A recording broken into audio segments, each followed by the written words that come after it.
Good day, viewers of Pinoy Chess. So this is day 2 and this is the first game of the tiebreak. So Wesley So was able to win on the second game of the uh, rapid portion of day 2 finals. And he was able to tie because Magnus won the first game and Wesley So came back on the uh, second game. And I think the last two games were drawn. So they are now in the tie-break portion, which is shall be composed of two Blitz games, and if ever it's still a tie, there shall be a Armageddon game.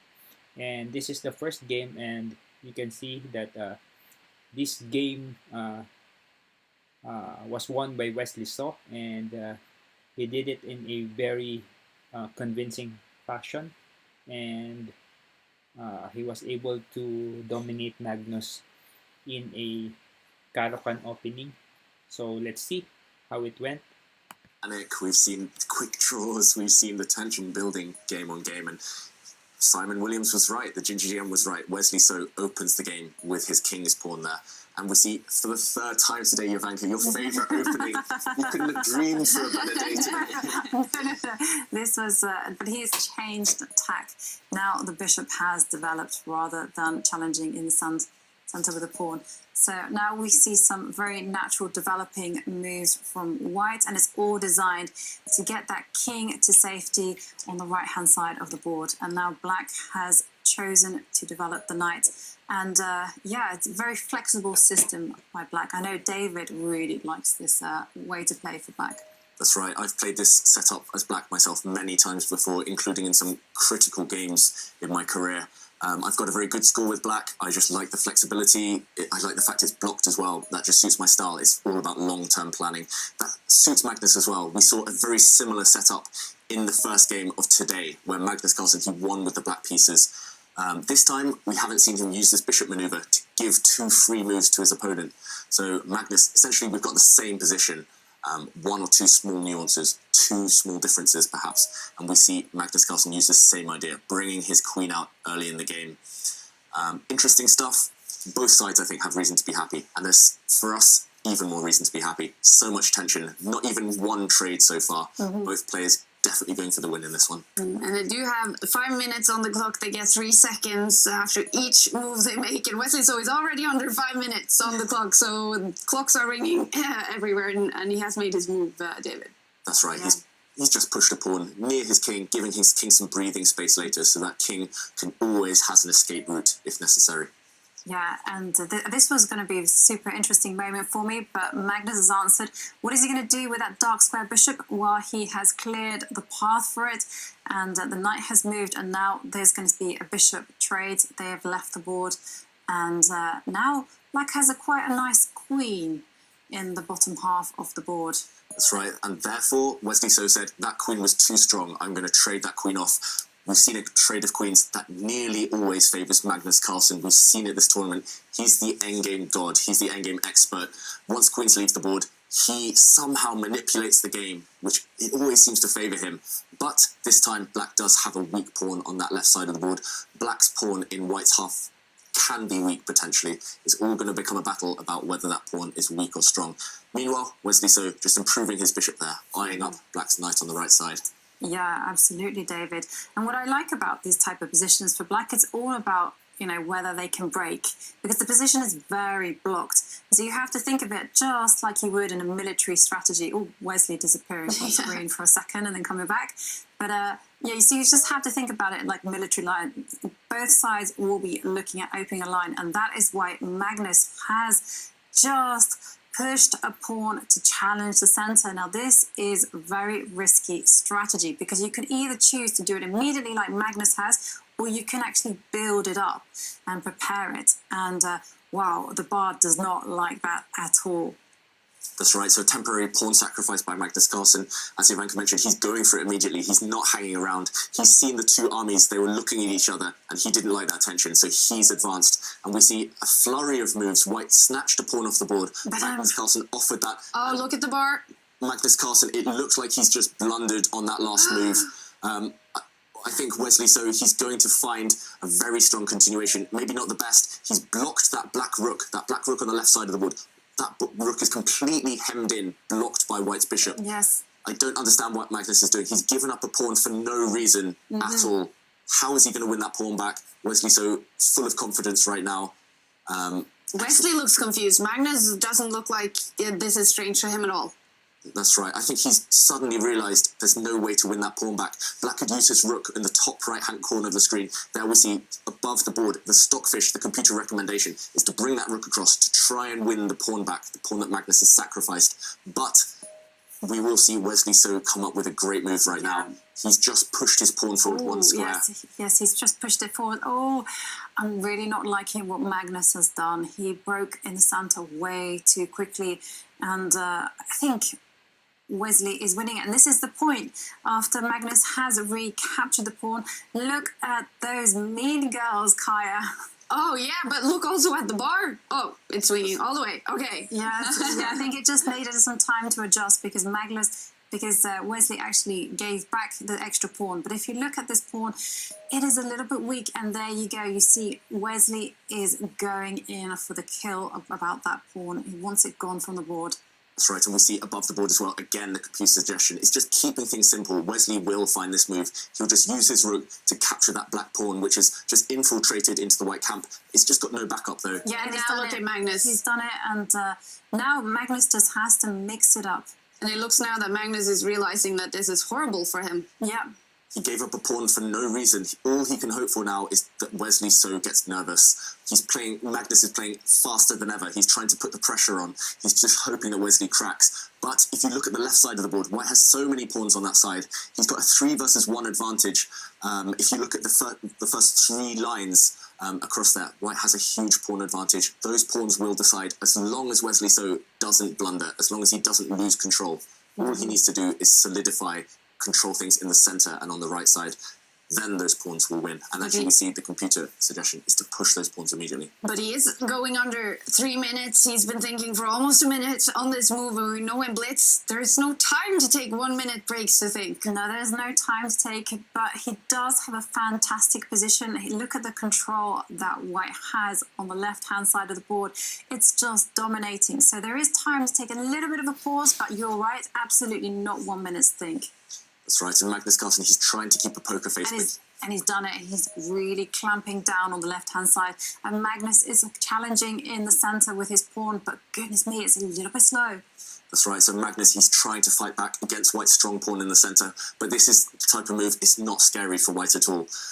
It's just a matter of trying to confuse Wesley So. Black's king, we notice, is in the middle as well. That means it's going to be harder for him to advance those central pawns. Wesley So, very, very calm that last move, just pushing a pawn on the edge of the board. That shows he's not nervous at all, Wesley. But Magnus is playing so fast. Is that his only hope here now? Yeah, I think so. He's playing quickly just to pile on the pressure on Wesley. Because we did see in previous games that when the clock went down to seconds left, Wesley panicked. And I think this is going to be Magnus's strategy from now on. That's right, and that last move with Wesley So, very calm again. He's just pushed the pawn forward, attacking Black's knight. Black's knight will have to decide, do you step back, do you retreat, or do you jump forward to attack White's king? But if Black's knight jumps forward, it will get trapped, so therefore Magnus is forced to retreat. Everything's going right for Wesley So. He's slowly kicking back the Black army, and he's still got that extra pawn on the left side. It's looking very good. All he needs to do is trade some pawns. He's doing it. He's going for the exchange. All he needs to do is keep control, maybe remove his knight now, attack that black bishop. Okay, he trades a set of pawns first. He just has to get rid of that black bishop in the middle of the board now. Yeah. That is Black's best piece. Well, he's doing some strange maneuverings with his knight. He has moved the knight to the edge of the board where I think he wants to jump in to deliver check to the knight, but I'm not liking that at all. I absolutely agree with you, David. That bishop was in White's bottom half and that needed to get gone, needed to get rid of it. And there you go, Magnus has been given a chance and now he gets his knight to the centre. Beautiful octo knight. And slightly worried about Wesley's position because there's an open line next to the White king. And if those black rooks start to double up and line down there, then it's going to be very, very unpleasant for Wesley. Okay. That's right. So Wesley, he brings his rooks together on the same line in the middle. I agree completely, Ivanka. White's big problem now is he's put his knight at the edge of the board. Why did White put his knight on such a bad passive square? It's dominated by Black's knight in the middle there. And we see the advantage is actually disappearing step by step. Magnus Carlsen using his rook. This is what Ivanka mentioned. That rook now eyes up that White knight on the edge of the board. Black is actually even possibly threatening to capture that knight just to bring his other rook into the game. Yeah. Suddenly, it's all turning. There's a big danger of checkmate there, Dave.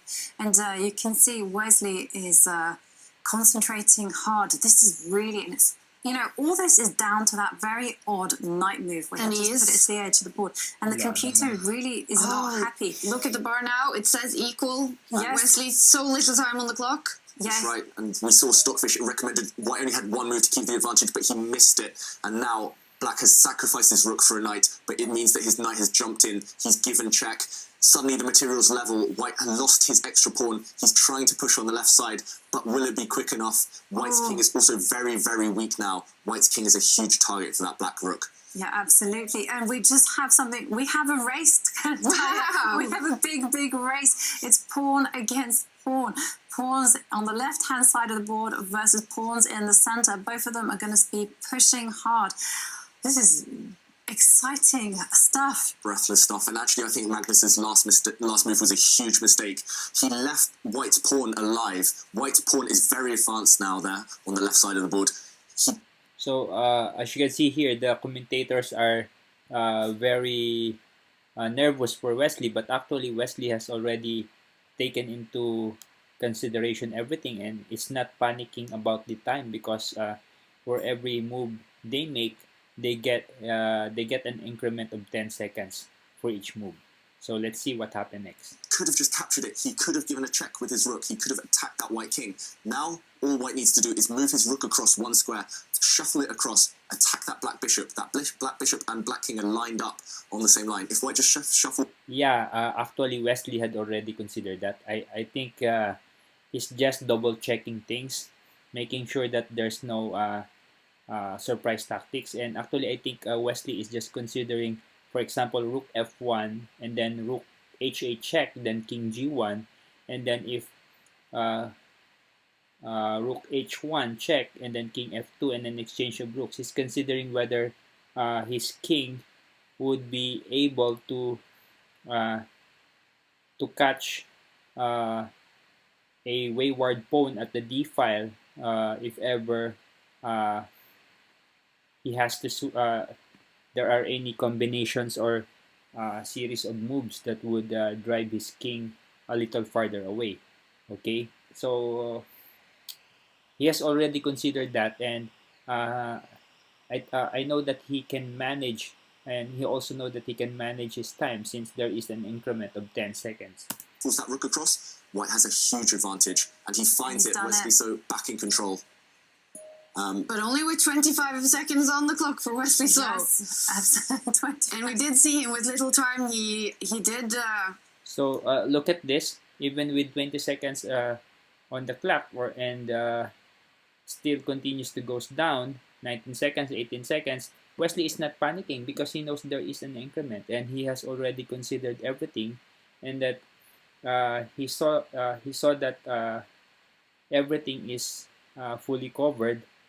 Even if you have just 10 seconds on the clock, but everything is very simple, then no need to panic because there is an increment. There is no danger of being flagged. Yes, he did lose that advantage before. 15 seconds now for Wesley So, but he is in a winning position. And now he needs to, I was going to say, he needs to capture the bishop. He found... That's it. After he makes a move, his time is back to 19 seconds. That he took that black rook. Suddenly, White has a pawn less. White only has 3 pawns, but those 2 on the left side of the board, one of those is going to make a queen. White is completely winning here. Black will have to give up his bishop for those pawns. So the plan of Wesley here is for example, the bishop moves to bishop d5. Black moves to bishop d5. Then there's bishop g2. Then, for example, black takes at g2, bishop takes g2, and then king takes d2. And then d3, and then king f2, and then d2, king e2, and the king is just in time to catch the wayward pawn. So Wesley had already considered everything. That's why he did not rush to make a move in the early part of the dying minutes or the dying seconds that he has. Uh, he tried to consider everything and keep himself calm. So this is what is admirable about Wesley here. He kept himself calm in this very critical situation. He did not panic, and he did not try to rush things, and he calmly calculated everything despite the low time, considering that he knows he can handle everything. He can manage his time. So Wesley is really has shown in this tournament that he is now a very mature player. In just a few years, if we have the vaccine to uh, that would result to having the over the board game again, then Magnus is in for a great challenge. He is a real threat to Magnus when it comes to a match. It seems that Magnus Carlsen has difficulty against him when it comes to matches. The only problem for Wesley is to be able to get that opportunity to be matched against Magnus. But before he can do that, he has to win the candidates tournament. So let's see what would happen in the future. So let's proceed.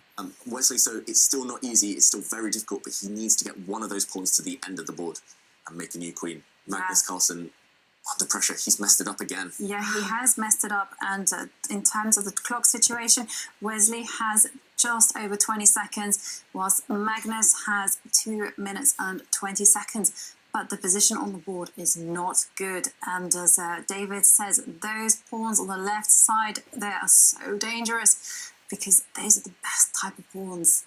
And actually, both players were shaking their heads a minute ago. I think Wesley doesn't realise that he's still got a winning position.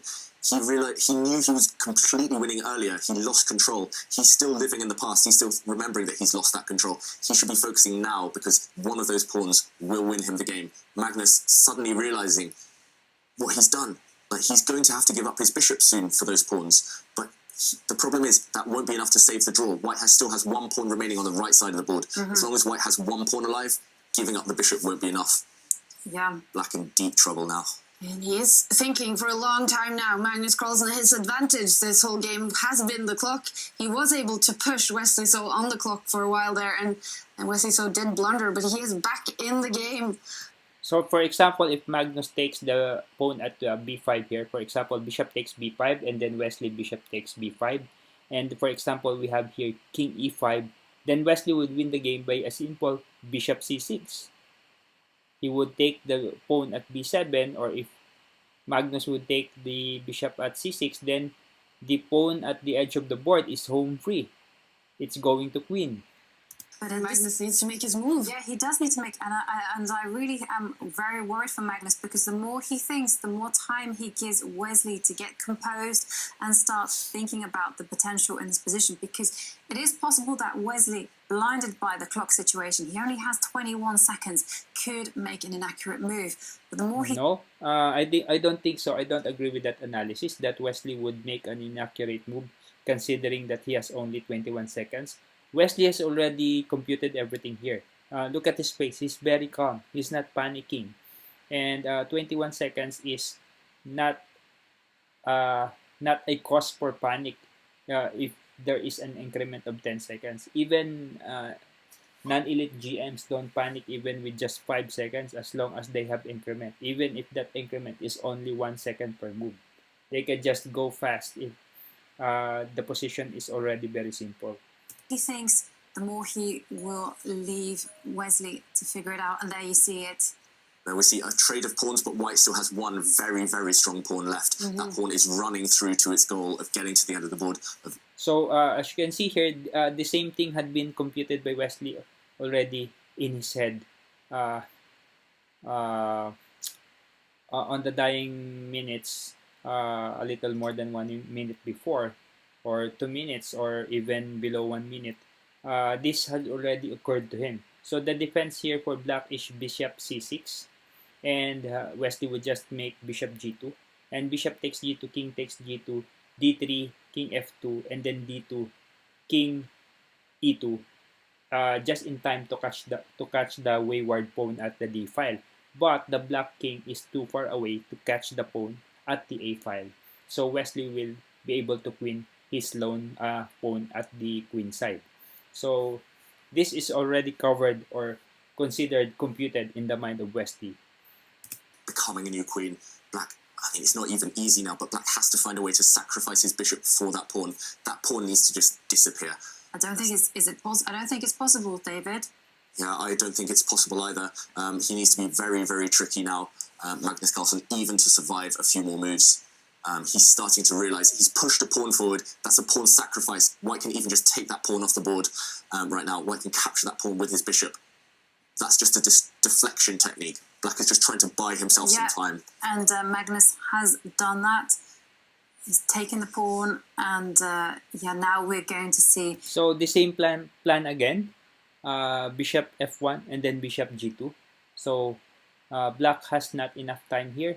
So bishop f1, king d6 here, and then bishop g2, for example. So then bishop, example, if Magnus takes the bishop at g2, then king takes g2 by Wesley, and then the black king is still late with king c7. He is not able to come to be able to go in time to the b7 square. He has still to go through the c7 square, which is late in stopping the pawn from queening. So that was already covered in Wesley's calculations. So for example here, if for example bishop f1, and then we have king d6 here, and then we have bishop g2 by Wesley, and then if instead of taking at the g2, Magnus goes for king c7. So the same situation. Magnus would still lose because if bishop takes c6 by Wesley, the king at c7 would have to take first at c6. And then a8, the pawn of Wesley would go on to queen. So this is a very good game by Wesley. Everything was calculated down to the smallest detail. Calculated with perfection. The bishop try to match the other bishop on the diagonal. There's going to be a big chasing. The bishop retreats and it's getting ready to start challenging, and that's it. It's game over. Wow. Magnus Carlsen resigns the first game. Wesley So is the winner of the first Blitz game in the final. So that's it. For 2 days, they were all they are tied, and for every new for the second day, they're starting back from scratch, and after the second day, they started back from scratch. But of course, on the second day, we continued with the Blitz tiebreak, and this is the first Blitz tiebreak game, and Wesley has won it as white, and it's a very critical game. It puts the pressure into Magnus. Yeah, it puts the pressure into Magnus because he has to force himself or to ensure that he wins the second game as white, so that he can force the Armageddon. But of course, on that second game, Wesley almost lost, but he was able to hold, and thus he was able to win the Skilling Open Championship. So let's see the opinion of the commentators. Now has the upper hand. He only needs a draw in the final Blitz game to be the winner of the Skilling Open. If Magnus Carlsen wins it, then we will have Armageddon. But wow, how impressed, Ivanka, are you by Wesley So right now? Absolutely impressed. He's been playing. So that's it, guys. Thank you for watching my video and commentary on this game.